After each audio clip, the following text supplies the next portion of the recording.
Mesdames, Messieurs, peuple congolais, chers membres de la diaspora, individuellement et collectivement, du nord au sud, de l'est à l'ouest et au centre, tant au niveau citoyen qu'intellectuel, politique, militaire, religieux et ou spirituel, je vous informe que dans ce combat rude et passionnant contre le despote Denis Sassou Nguesso, isolé aux abois et au crépuscule, il faut toujours avoir à l'esprit ou dans la tête le sens et la signification de la raison au-dessus des émotions et de l'appartenance. Avoir toujours à l'esprit le sens et la signification de la liberté, la dignité, l'esprit critique, la morale, l'éthique qui va avec le droit et la morale, le sens de l'engagement, du courage, de la solidarité et de l'intérêt général. C'est par ce qui précède que nous allons vaincre cette dictature qui, en apparence, joue au banditisme, à la canaillerie, à l'arrogance, etc., à l'humiliation de nous, peuples congolais, jusqu'à combien de temps encore? Je vous rappelle que le despote Denis Sassou Nguesso, qui en apparence est serein, mais en aparté, il ne sait plus distinguer le vrai du faux. Tout ce monde-là a la peur grave des lendemains. Parce qu'on ne peut pas éternellement humilier un peuple et fracasser en toute impunité un pays, le bien commun. C'est pour cela que dans votre âme et conscience, vous devez être toujours du côté de ceux qui ont la même mission que vous. Sassou Nguesso dégage sans condition. Et toute cette racaille-là sera punie. Vous avez tout compris? Très bien. Mais en attendant, suivons la pédagogie de la révolution à la fois citoyenne et intellectuelle. Parce que historiquement, avant la chute des despotes ou des dictatures, c'est passé toujours la révolution intellectuelle, la révolution des idées. Elle aboutit souvent à la révolution citoyenne, le droit et devoir du citoyen d'agir. Et c'est par là que nous allons vaincre d'ici peu le régime tangre et risque de chavirer comme une pirogue ou un bateau. Et donc, continuons à mettre les pressions. C'est par les pressions que nous allons arriver. Parce qu'on va en profiter de leurs propres erreurs. Parce que puisque depuis 2015, nous, peuple congolais et nos armées, on n'a pas pris notre responsabilité. Quoique, toute chose a un début et une fin. Donc, continuons dans cette lutte-là. C'est pour cela que dans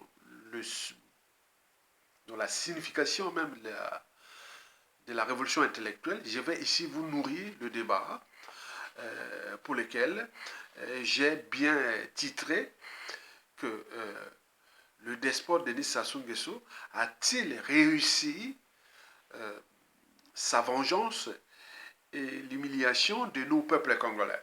C'est tous les questionnements. Donc je vais nourrir ce débat-là. Est-ce que Sassou Nguesso a-t-il réussi la vengeance contre nous peuples congolais et l'humiliation aussi, et notre pays et toute compagnie? Donc on doit se questionner, puisque lorsqu'on a au moins une âme et une conscience, on s'est dit que Sassou était venu se venger contre nous. Il a d'ailleurs humilié tout le monde. Donc il faut nourrir les débats pour que chacun puisse prendre ses responsabilités et voir dans l'état dans lequel se trouvent nous, peuple congolais, en termes d'image, déjà à l'échelle continentale, et l'état de notre pays. Est-ce que Sassou Nguesso serait l'envoyé de Satan, le diable, pour venir nous humilier et se venger contre notre pays, et pourquoi? Donc il faut nourrir les débats. Donc pour commencer, je vais faire un peu l'étude comparée des mandats que la diaspora envoie en Afrique. Comparer ce que la diaspora envoie comme mandat au pays et la diaspora ouest africaine et notamment malienne et autres envoie aussi au pays. C'est souvent pour faire quoi? Donc vous allez voir ça, vous allez comprendre que notre pays est déjà au fond du trou. Par exemple, quand vous allez rencontrer les Maliens au pays comme, dans les pays comme à l'étranger, et même les opérateurs de transactions financières comme Western Union, etc., vous savez que les premiers motifs d'envoi des mandats pour les Ouest africains, notamment maliens, sénégalais et autres, le premier motif, c'est souvent la dot ou le mariage. Mais bien entendu, là-bas, il y a beaucoup de polygamie. Ce n'est pas un péché, puisque en Occident, la polygamie est un délit. Mais l'homosexualité est un droit. Vous imaginez. Je ne suis pas homophobe, mais il y a quelque chose qui ne va pas. Et donc, le premier motif que les Ouest Africains envoient des mandats en Afrique, c'est souvent soit la dot, le mariage, ou pour leur deuxième ou troisième épouse. On est bien d'accord? Donc, on investit quand même dans la scolarité des enfants, dans le pouvoir d'achat de leur couple ou aux familles. Vous voyez déjà ça? Ça, c'est le premier motif. Le deuxième motif qu'ils ont constaté, quand les Ouest africains envoient l'argent depuis l'étranger, que ce soit l'Occident européen et ou nord-américain, Canada, États-Unis, on remarque que le deuxième motif, c'est l'économie. Ils envoient souvent pour leurs frères et sœurs pour créer les petites entreprises. Souvent, c'est l'entreprise. Beaucoup. Et le troisième motif, c'est souvent le patrimoine pour construire son propre bien au pays. C'est-à-dire maison et voilà, tout ce qui est patrimoine. Donc retenez bien, ça c'est sort des chiffres des opérateurs de transactions financières et de l'opinion que nous avions pu recueillir auprès des Ouest Africains quand ils envoient de l'argent au pays. Et voilà, donc c'est premier, c'est tout ce qui touche le social, c'est-à-dire les dots, les mariages, s'occupe, voilà, ok. Deuxièmement, c'est pour l'économie, c'est-à-dire pour créer leur entreprise ou aider un frère ou une soeur à créer sa petite boîte et autres, ou parfois ils ont d'autres activités, sont en Occident, ils ont des activités économiques dans leur pays là-bas. Ok. Troisièmement, c'est le patrimoine. Ils achètent les maisons ou construisent les maisons ou autres pour eux. Comparé maintenant, nous, au peuple congolais, en ce moment, sous la dictature de Sassou Nguesso au crépuscule, allez demander à tous les Congolais, quand les Congolais envoient de l'argent, Congo Brazzaville, envoie de l'argent à l'étranger, avoir de l'argent au pays, beaucoup on en parle, ils vont se reconnaître. Premièrement, ce que nous avions constaté au cours de ces 15 dernières années, premièrement, le motif, c'est le deuil, les funérailles. Ils envoient beaucoup pour les funérailles. C'est déjà un indicateur. Chez les Ouest africains, ils envoient pour le mariage d'autres et autres. Mais nous, premièrement, on envoie pour les funérailles. Deuxième motif, chez nous, c'est souvent pour la santé. C'est soigner dans les hôpitaux mouroirs ou pour les médicaments ou pour point. Pendant ce temps, les Ouest africains envoient pour créer une petite entreprise chez eux là-bas ou commerce et tout compagnie. Comprenez ça? Donc, et le troisième motif chez nous, c'est souvent les dépannages. Puisqu'il y a tellement d'arrivées de salaires, pensions, retraites, bourses, tout. Donc, il n'y a plus rien.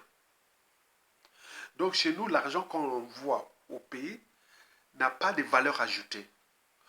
Or, chez les Ouest africains, il y a la valeur ajoutée. Donc, si on fait la comparaison, premier motif ouest africains, premier motif chez nous. Premier motif chez eux, c'est dot, mariage et tout compagnie. Premier motif chez nous, c'est les deuils funérailles.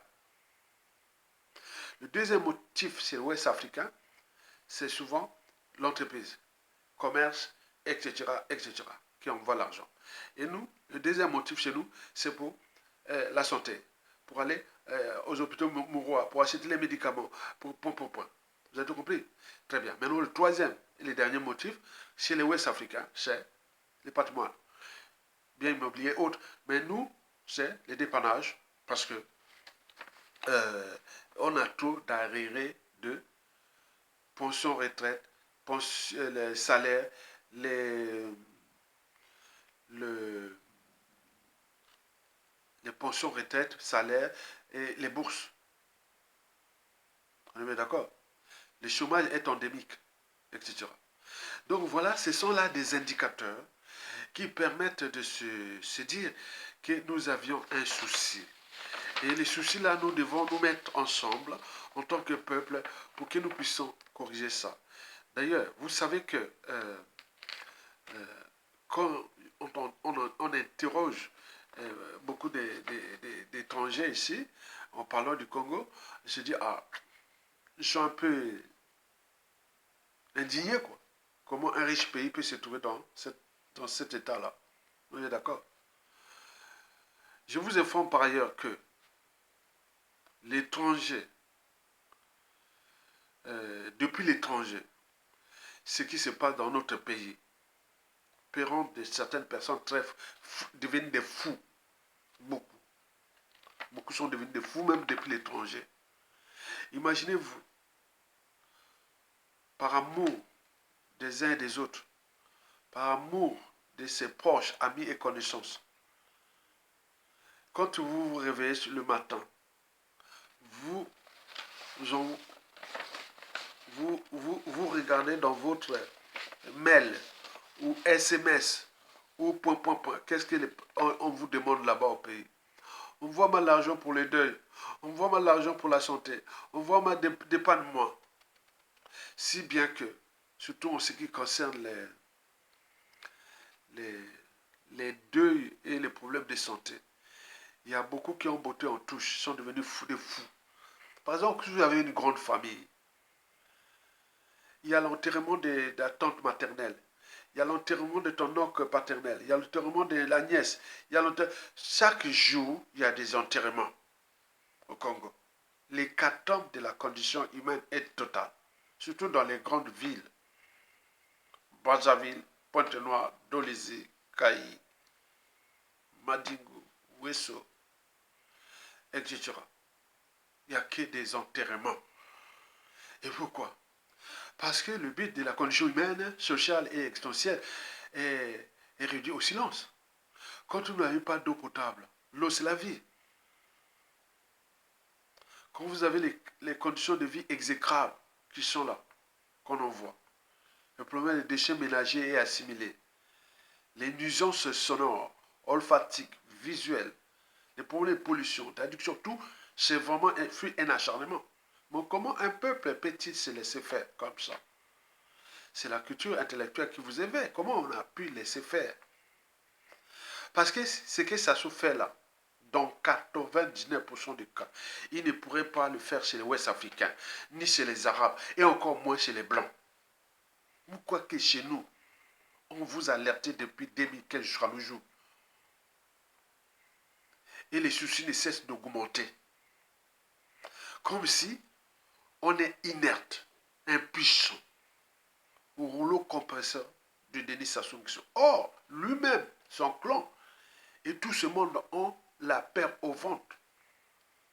La peur est des deux côtés. Mais pourquoi nous ne pouvons pas vaincre la peur, c'est-à-dire s'engager? Une fois que vous êtes engagé, vous n'avez même plus de peur. Même plus peur. Une fois que vous êtes engagé, vous n'avez même plus de peur. Et donc, dans la diaspora, il y a des gens qui ont botté en touche. Ils n'en voient plus l'argent là-bas au pays parce que ça devient comme c'est un puissant fin. Comme le tonneau d'Anaève.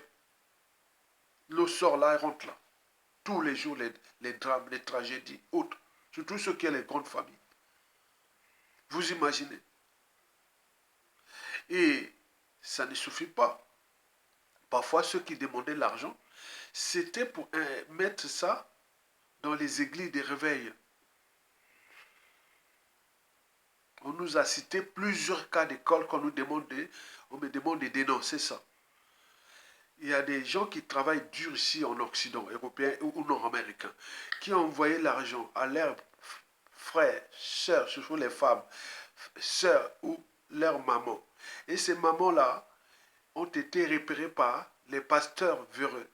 Il est classé dans le carré VIP. VIP. On sait que cette maman-là a ses enfants qui l'envoient souvent beaucoup d'argent. Et donc, qu'est-ce qu'on fait? Et on le met dans les carrés VIP. À la fin de chaque messe, la quête, elle met l'équivalent de 100 euros. Et son fils qui l'a envoyé 100 euros, 100 $, elle prend la moitié, elle va mettre là-bas, elle est en VIP. Au moment que le fils ou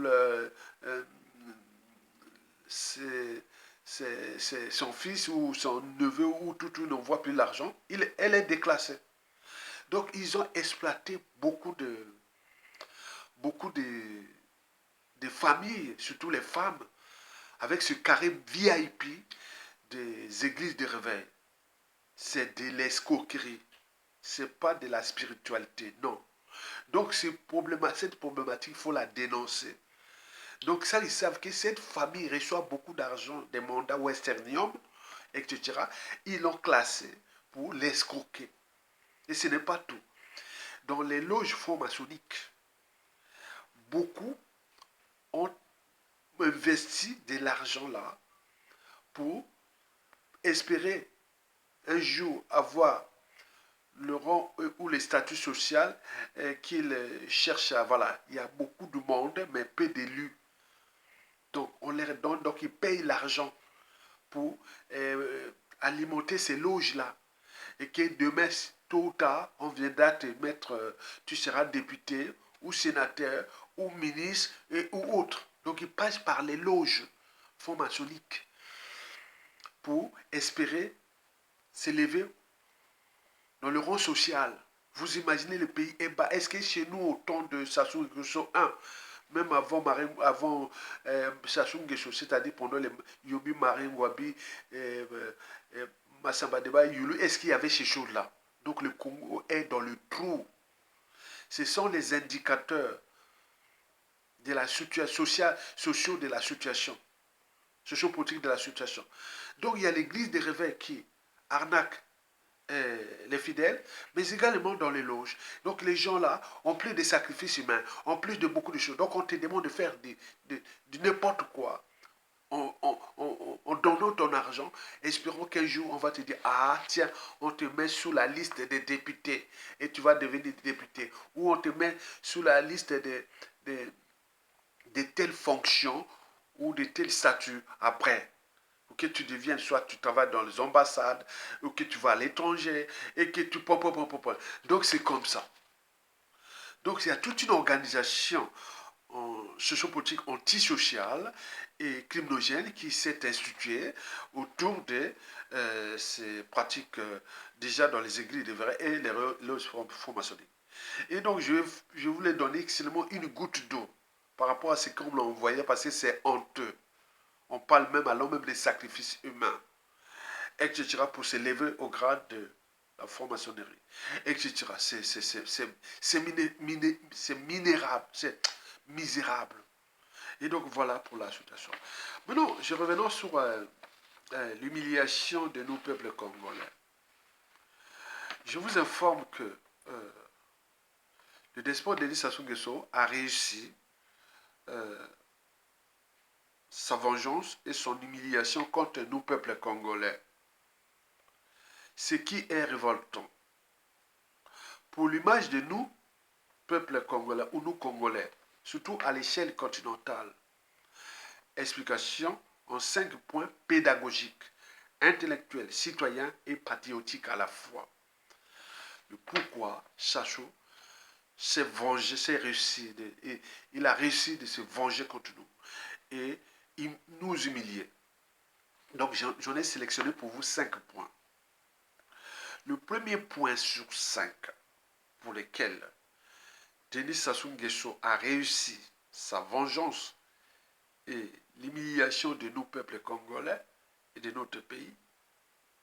Le premier point sur 5 concerne l'image de nous, peuples congolais, et de notre pays sous la dictature France-Afrique de Denis Sassou Nguesso. Il y a d'un côté l'image que les Africains, et surtout les Ouest-Africains, font de nous maintenant Congolais. Beaucoup ont moins la conscience. Ils se disent, oh, vous êtes Congolais, Brazzaville, ah, beauté, beauté, beauté. Bon, ils savent que, ah oui, votre pays-là est vraiment riche. Maintenant, quand on parle de Sassou Nguesso, bon, ils sont là, ils disent, bon, mais, puis votre pays riche, il ne méritait pas ça. Donc, tout le monde, il y a l'unanimité que notre pays est tout riche. Comment on s'est retrouvé dans cette situation? Ça, c'est le premier côté. L'image positive de la richesse de notre pays. Mais qui, malheureusement, vous savez que dans toute organisation, qu'elle soit État, entreprise ou association, lorsqu'il y a un dysfonctionnement, c'est celui qui a la tête qui en est responsable. Le poisson pourrit toujours par la tête. Et de l'autre côté, c'est même Ouest africain.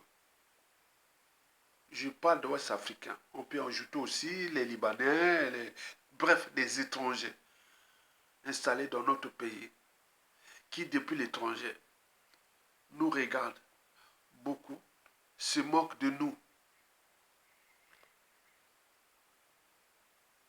En apparence, ils nous respectent, mais en aparté, ils se moquent de nous. Ils se moquent de nous. Et c'est grave. On n'est plus respecté. Donc quand les Ouest africains là, que ça soit Anatole Coliné Makoso a invité là, en apparence ils sont là, mais contre eux là-bas, ils se moquent grave de nous. Comme on est des incapables. Alors qu'avant l'arrivée de Sassou Nguesso, vous imaginez, le Congo-Brazzaville. Donc, on est descendu bas.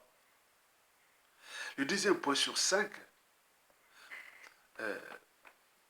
c'est ce que le professeur politologue, juriste, constitutionnaliste, le professeur Félix Bankouda Pelé, il a bien expliqué dans plusieurs vidéos que Sassou Nguesso nous conçoit, nous, peuple congolais et notre pays, comme un butin de guerre depuis le coup d'État. Je vous l'ai dit que quand quelqu'un vous cogne, il cogne sur vous, si vous tombez par terre, si vous relevez, si la même personne revient vers vous, ce n'est pas pour vous aider, c'est pour vous fracasser davantage. Sassou nous avait déjà fracassé après avoir assassiné le commandant président Marine Ngouabi. En 1977, il avait pris le pouvoir. Et depuis, on l'avait chassé en 1991-92 avec le concours du président François Mitterrand, paix à son âme.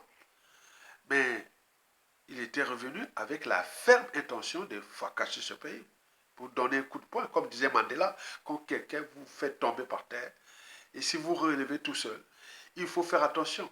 Nous n'avions pas fait attention depuis 1991-97. On était dans un autre monde, non. Comme là, la presse Sassou Nguesso. Il y a des gens qui cherchent à répéter les mêmes erreurs. Non, jamais. On savait que on a critiqué ça soit à la conférence nationale, on a fait tout, mais il fallait une hygiène politique, les convictions, le sens du patriotisme et autres, pas jouer à la division nord-sud, l'ethnocentrisme, et point. On a vu comment ça aboutit au désastre, à la débâcle de juin 1997. Donc, depuis 1997, Sassou Nguesso conçoit notre pays comme un butin de guerre. Comme un butin de guerre. Et il sait d'ailleurs qu'on ne l'aime pas. Lui non plus. Et le professeur Félix Bankouda a raison. Bankouda Pelé a raison. Il sait bien sa chose, il sait bien qu'on ne l'aime pas. Lui non plus. Et c'est pour cela qu'il a mis ce pays-là, depuis le coup d'État, aux étrangers. Et nous sommes devenus des étrangers dans notre propre pays. Ça se voit sur l'ensemble du territoire. Dans les administrations, les institutions, les marchés et tout, on est occupé.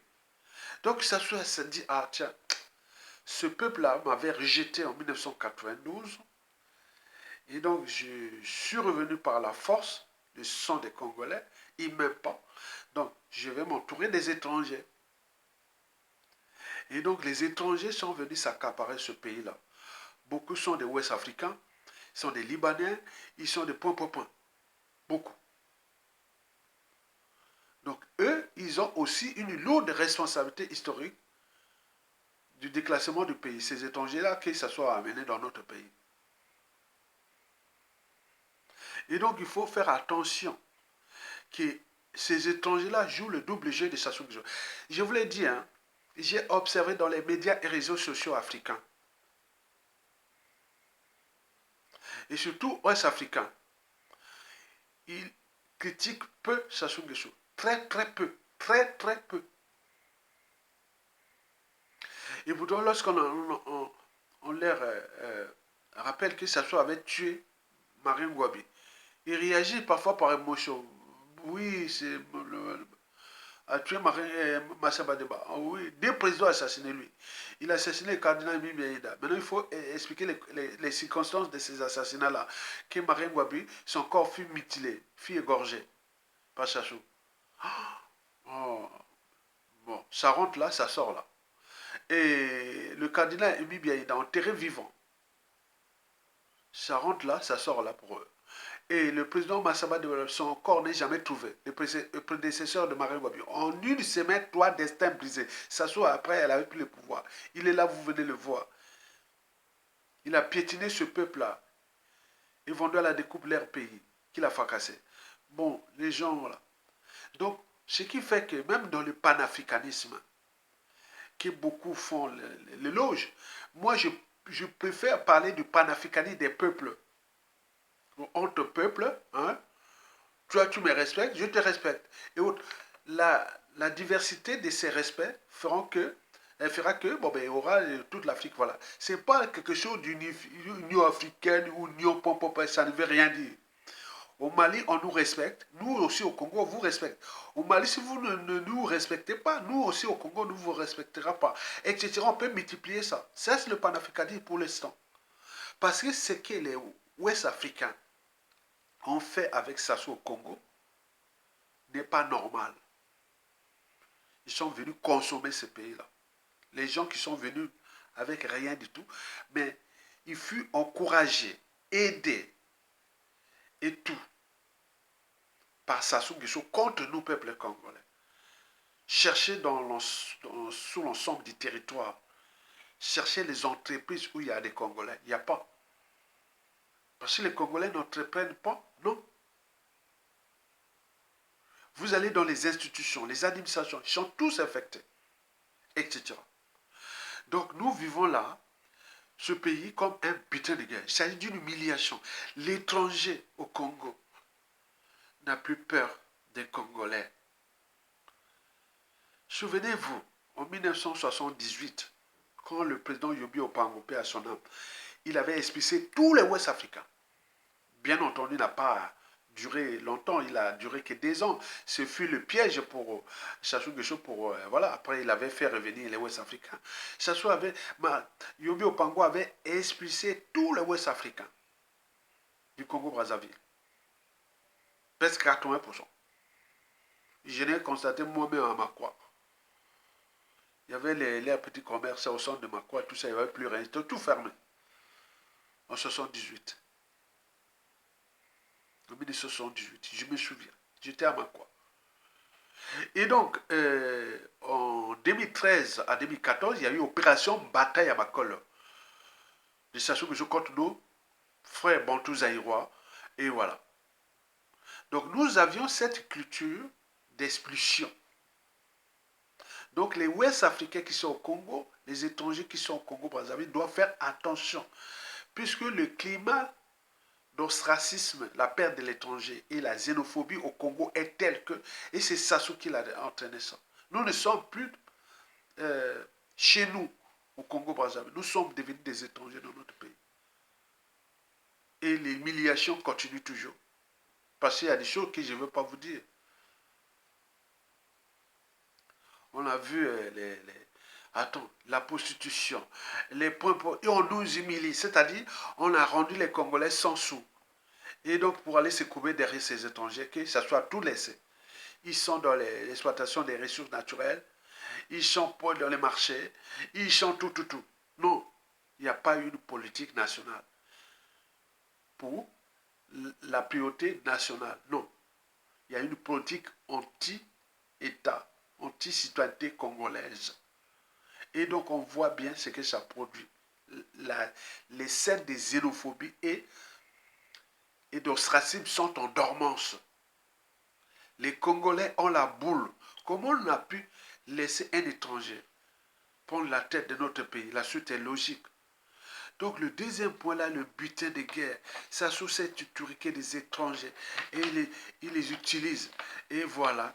Et on vient de voir là, avec Anatole Colonel Makosso, dont ses origines aussi sont parfois, on dit, douteuses. On le parle même qu'il serait béninois.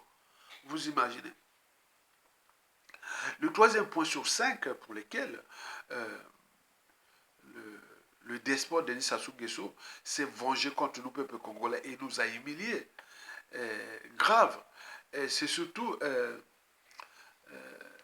qu'on appelle ça, que Sassou Nguesso agit toujours par procuration.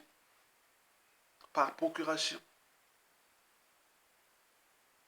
On est bien d'accord? Vous imaginez, il envoie Anatole Colonel Makosso pour aller humilier les Congolais. Voilà, on a vu là, c'est pas possible. Les voix s'élèvent, il y a des gens qui pleurent. Le Congo est descendu si bas. Qui Sassou Nguesso envoie Colonel Makosso pour aller quémander du travail aux commerçants informels. Beaucoup sont des illégaux, etc. Et attends, on n'a jamais vu ça. C'est une humiliation. Quelqu'un qui a au moins une âme de conscience devait se dire que c'est une humiliation. Et n'humiliez jamais un peuple. Parce que le sentiment d'ostracisme et de la xénophobie est tel que dans ce pays, vous n'imaginez pas. Moi, je suis un Congolais de souche, je mesure déjà les indicateurs. Les sentiments anti-Claude Sassou Nguesso et tout ce monde-là est très élevé. Donc, il y a le danger contre d'un côté les clans Sassou Nguesso, ce monde-là, et de l'autre contre les étrangers qui exploitent ce pays, protégés par Sassou Nguesso, et qui les envoient pour venir nous humilier. C'est une humiliation. Tous les agents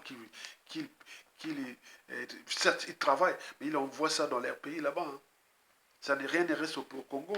On a saisi plusieurs fonds venus du Congo de différents aéroports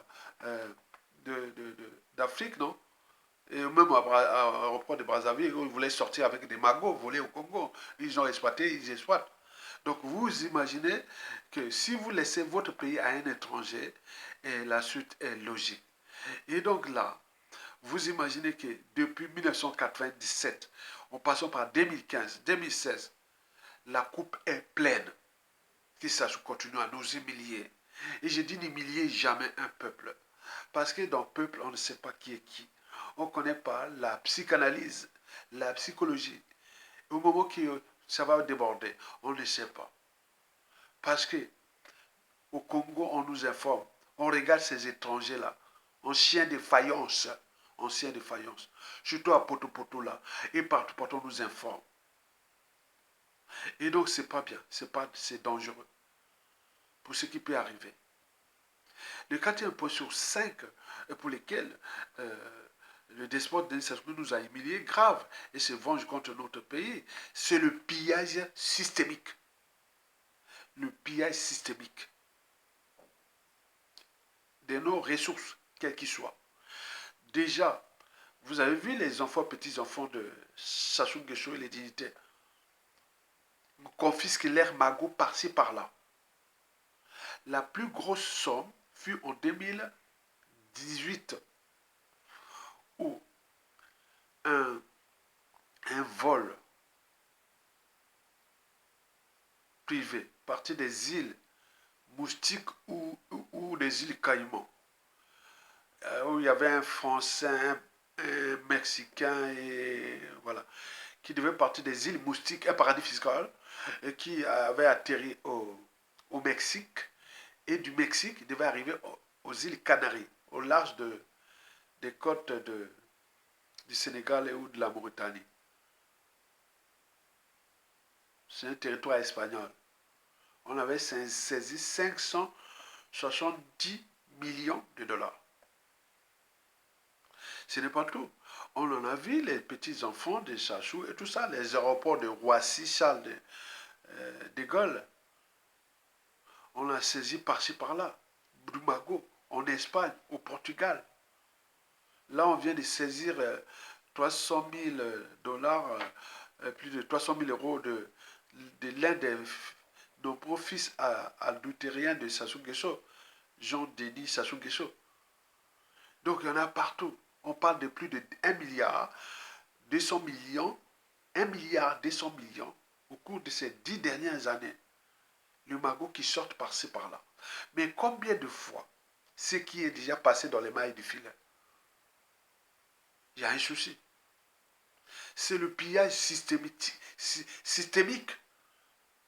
Nous sommes devenus comme un corps sans anticorps. Comme une maison sans porte ni fenêtre. Et pourquoi? Parce que dans toute organisation, lorsqu'il y a un dysfonctionnement, c'est toujours celui qui a la tête qui en est responsable dans toute organisation, qu'elle soit État, entreprise ou association. Lorsqu'il y a un dysfonctionnement, c'est celui qui a la tête qui en est responsable. Le poisson pourrit toujours par la tête. Si vous laissez quelqu'un qui est un mercenaire ou quelqu'un qui n'aime pas votre pays, qui est venu se venger contre vous, on voit bien ce que ça passe, ce que ça produit. Le pillage systémique, c'est pour s'assurer une vengeance. Comme ce pays est un butin de guerre, donc on pille. C'est comme ça. Si vous ne prenez pas votre responsabilité, tant pis. Sassou, certes, va partir, comme tout être mortel. Il n'aura pas de tombe au Congo-Brazzaville, ça c'est sûr et certain. Mais les dégâts sont déjà là. Et donc on va rester là à gérer cette histoire-là pour les 50-80 ans à venir. Nous ne serons plus là. Donc on fait là le boulot aussi ou les devoirs du futur. Imaginez-vous ce qui s'est passé à l'assassinat du commandant président Marangwabi en 1977. On en parle là, on continue à parler.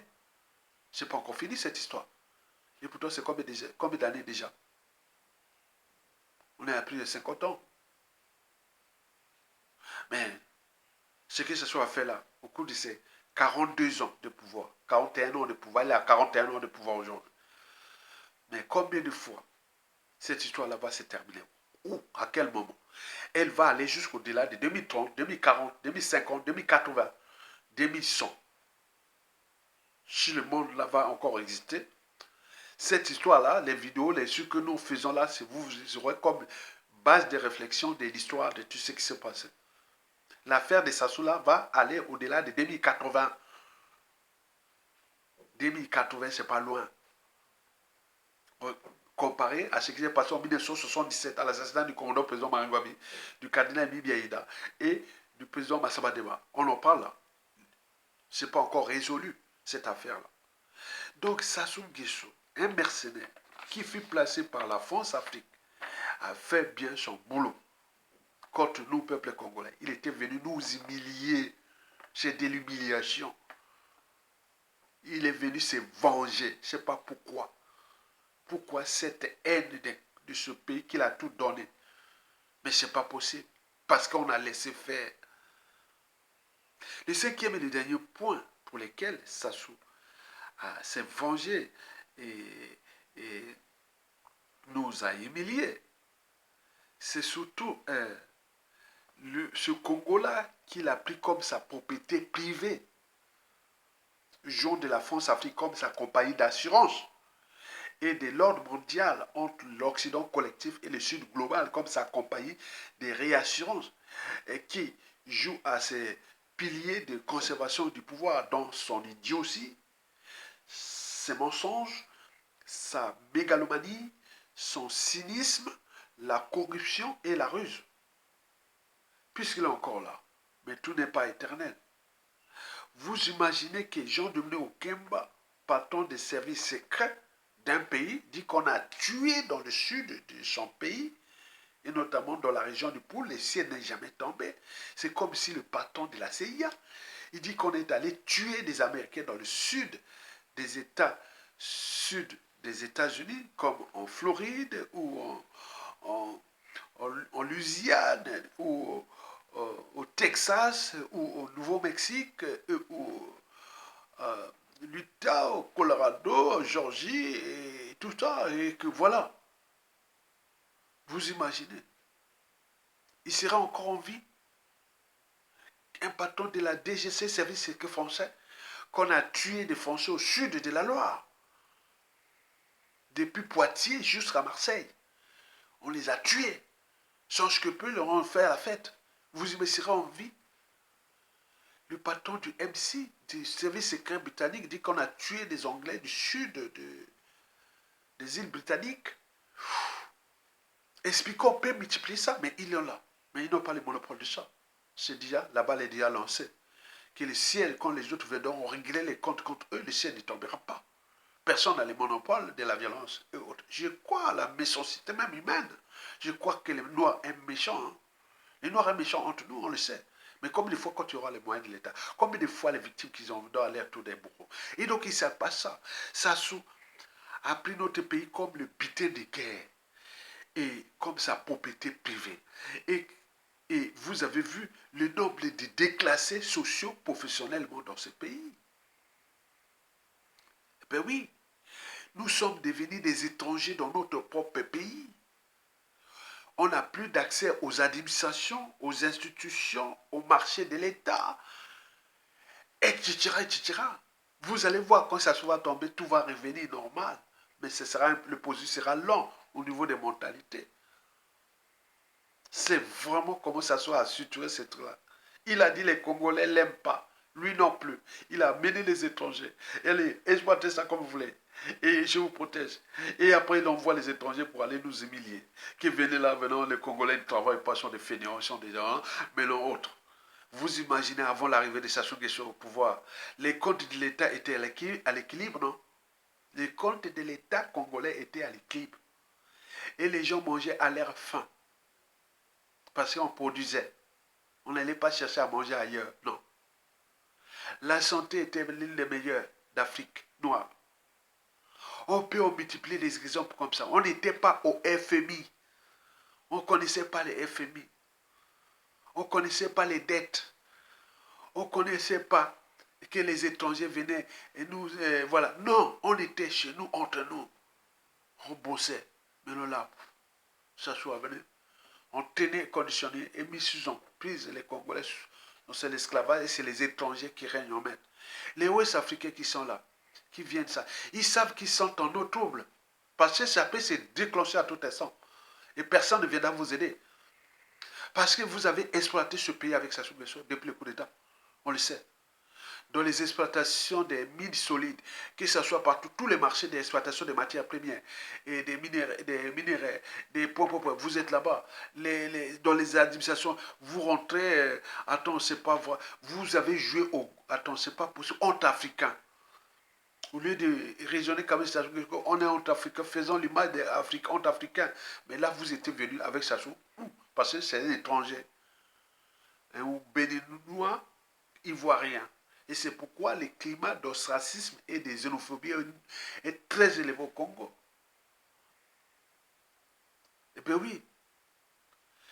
Et il y a même ceux qui disent, oui, mais pourquoi on s'acharne contre nos frères bantous? Sassou s'est acharné contre les frères bantous. Et libérer les fonds, voilà. Il joue la division même entre Africains. Les bantous qui sont d'Afrique centrale, que ce soit les Camerounais, les Aïrois, autres sont des bantous. L'Afrique centrale, il a préféré laisser le pouvoir ouest-africain pour diviser les Bantous et les Ouest-Africains. Vous imaginez entre Africains, vous parlez du panafricanisme, quel panafricanisme? Soyez des idiots, ne soyez pas des idiots. Le panafricanisme sera le panafricanisme des peuples. Ce n'est pas le panafricanisme d'une organisation ou de monnaie unique, d'un quoi que non. C'est un processus qui va demander du temps. Mais au regard de ce qui s'est passé dans plusieurs pays d'Afrique francophone et notamment chez nous, où les étrangers ont pris le contrôle de notre pays et nous sommes devenus des étrangers dans notre pays et que le despote par procuration appelle son premier sinistre, Anatole Coloné Makoukcho, de venir encore humilier les Congolais jusqu'à comme ils étaient encore. Vous avez vu la vidéo là qu'un Congolais qui a publié sur la chaîne de mon compatriote Christian Perrin et que j'ai relayé dans ma chaîne là. Nous sommes là comme dans la guerre des voisins. Parce que dans la guerre des voisins, quand les mots, les menaces, les injures et tout ça ne suffit plus, que les dangers est proche. Je vous dis, historiquement, il y a eu déjà des précédents ici dans notre pays. En 1978, on avait chassé les étrangers ouest-africains. Et en 2013-2014, ça sous l'a fait. Vous imaginez, lui, il chasse les Bantous, mais voilà, et amène les étrangers qui sont venus exploiter. Attends, ce que les Ouest-Africains font au Congo, là, c'est vraiment désolant. Hein? C'est désolant. C'est désolant. C'est désolant. Parce que vous avez vraiment pris les Congolais comme des rien du tout. Non. Nous vivons une tragédie où la France-Afrique avait structure organisée et managée l'installation d'un étranger dans notre pays. Et cet étranger est tellement idiot qu'il ne sait même pas qu'il est noir et africain. Il est en train de tout laisser des bazars déjà, la division entre Congolais et les Congolais avec les étrangers africains et autres. Attends, et vous êtes là, Ouest-Africains, vous dit non, non, non, non, non, non, non, non, non. Vous savez ça, qu'à la chute des Sassou, il y aura les dossiers Ouest-Africains au Congo. Vous savez ça, que ce soit au niveau de la préfecture, que ce soit au niveau de l'économie, la fiscalité, les biens illégaux que vous avez là. Vous savez ça. Donc il y a beaucoup de choses là. Hein. Donc il ne faut pas prendre les Congolais pour des idiots. Alors que les Congolais, quand ils sont là, nous sommes un pays d'immigration. On accueille tout le monde. Mais ceux qui sont venus avec ça, là, ce n'était pas venu pour nous aider, c'était venu pour nous fracasser. Mesdames, messieurs, peuple congolais, voilà pour l'essentiel de veille de conscience intellectuelle. Parce que, historiquement, avant chaque changement majeur dans une nation et ou société donnée, précède toujours la révolution des idées. Ce qu'on appelle la révolution intellectuelle. Elle éveille les consciences. Mais lorsque les consciences s'éveillent, c'est comme de la lumière et les peuples se transforment. Et donc, j'ai soulevé cinq soucis que nous avions avec Denis Sassou Nguesso qui continue à nous humilier. Et jusqu'à combien de temps encore? Le premier souci sur 5 que je vous ai parlé, c'est question d'image. Regardez, l'image de notre pays est bonne au niveau de nos ressources. Mais pour nous, peuple congolais, elle est très très mauvaise. Et les étrangers, notamment ouest-africains, se moquent complètement de nous. J'ai connu, il faut dire les mots comme ils sont. Se moquent de nous. Mais c'est passager. Dès que ça partira, ça sera corrigé. Le deuxième point sur 5, c'est le butin de guerre. Sassou nous conçoit notre pays comme un butin de guerre. Et qui sait bien qu'on ne l'aime pas, lui non plus. Et donc, il a laissé ce pays aux mains des étrangers. Et qui envoie ces étrangers pour venir nous humilier. Que les Congolais ne savent pas travailler, ils n'ont rien du tout, et qui venaient aider les Congolais. Et voilà, il va prendre les commerçants illégaux, informels, où ils ne sont même pas déclarés, aller embaucher les Congolais. Vous imaginez? Donc, les fondamentaux de l'État n'existent plus. Et donc, on ne sait plus qu'est-ce qu'on est devenu à ce niveau-là. Donc, ce deuxième point-là est important parce que le Congo, pour sa source, c'est un butin de guerre. Et juste à comme d'être encore. Le troisième point sur 5 que je vous ai parlé, c'est de cette vengeance. C'est que, bon, ben, il faut se dire que Sassou Nguesso prend tous les Congolais comme ses sujets indigènes et esclaves. Et la coupe est pleine.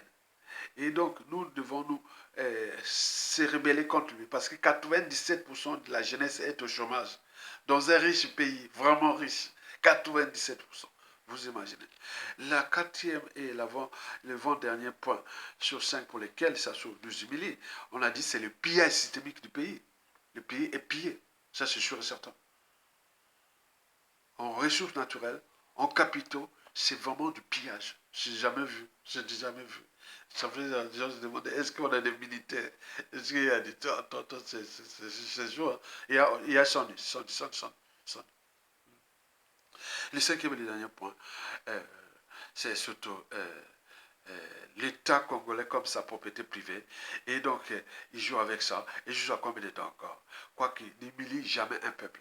N'humiliez jamais quelqu'un dans la vie. N'humiliez jamais quelqu'un dans la vie. Combien de fois un peuple?